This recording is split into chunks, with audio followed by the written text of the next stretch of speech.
Hi everyone, welcome to July, and this is your Human Design Transit Report for the month of July. Uranus moving into Gemini, which is probably the biggest news that we have this month. Uranus is going to be changing signs and is going to be changing gates. Uranus is going to be moving finally out of Taurus into Gemini on the 7th of July, and then it's going to move from the gate 8 to the gate 20 on the 10th of July. So let's talk about the astrology of this for a moment, because Uranus has been at the very end of Taurus in this gate 8, but at the very end of Taurus, which is known as the anorectic degree. And it's kind of, some people think of it as a crisis degree. Some people think of it as a transformational degree.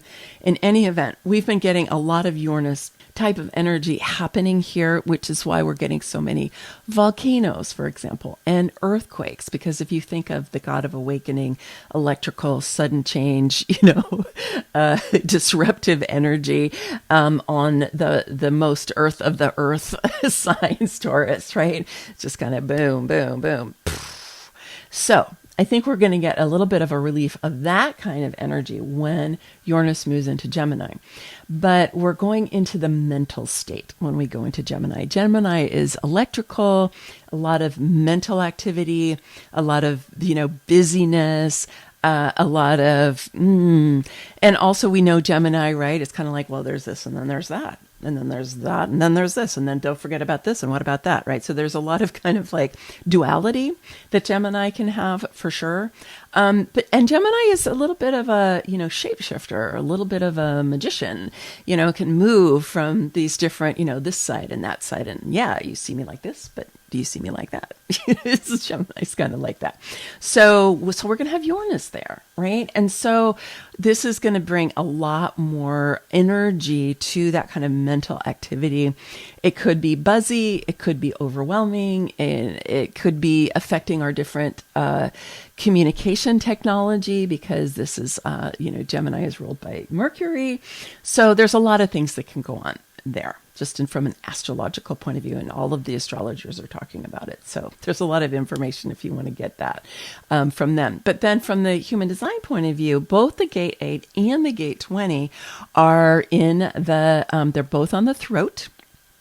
And they're both in the knowing circuit. And so this is evolutionary energy. As I mentioned before, the 8 is about contribution and fulfillment. Is the contributions you're making out into the world bringing you a deep sense of fulfillment? And if it's not, ask Uranus and then Venus at the end of the month and the very beginning of July, to be like, hey, I want to get more aligned with my values and I want to have deep, fulfilling contribution. But then it's going to move into the gate 20. So the gate 20 up here on the throat, and it's an interesting energy, the 20, because it's known as metamorphosis in traditional human design. It's known as patience in quantum human design. And it's really about being able to wait for the right time, being discerning, making sure that everything's in alignment before we act. Making sure everything's all set up. This is really coming from the I Ching of it. And so it also, for those of you who have that 3420 channel, which is the channel of the manifesting generator, also known as the channel of charisma, a lot of manifesting generators have this, is it helps slow down that really powerful energy of the 34 so that you can manage so much power in that 3420. Now, for me, the going into the 20 is actually going to give me that channel of the 3420. I have the 34 already, but I don't have the 20. So again, this is how the transits are going to influence me.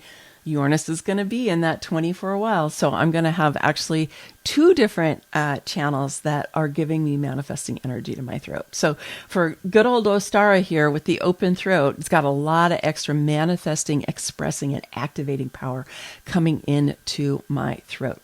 So just take a look at this with Uranus and being like, okay, so how is this influencing my chart, right? If you have any of the gates that meet with the 20, which are the 10, the 34, and the 57, there's 3 different gates. Usually there's just one, but for this one, there's 3 different. It's really complex wiring over here on this part of the body, and it's part of the integration circuit. So as well as the knowing circuit, it actually belongs to 2 different circuits. So just know that there's a lot lot going on here, and this could be activating different parts of your chart for you. And then thinking about Uranus, right? And going like, okay, how is Uranus, this god of awakening, going to help me to understand right timing better? Like for me to know, when is it really good for me to do this or not? And if you're one of those people who tends to hold yourself back, being like, I don't know, is it the right time? It's never the right time. I don't know. I don't want to make a mistake. Uranus might just come in here and go, boom, do it now. Just get going. So you can watch out that for yourself, right? But it's really also just lighting up this energy of the throat and that ability, like to express, to manifest, to create, to activate. And so that's something that Uranus can also be breaking up different ways that you've held yourself back in the past and allowing that energy to come through more. And it is in Gemini, right? So it is going to be, it's like mental communication, because it's ruled by Mercury, like I said, which is all about communication. And so you might have a breakthrough, especially since it's on the throat, or have a real breakthrough for yourself around your communication. So pay attention to that.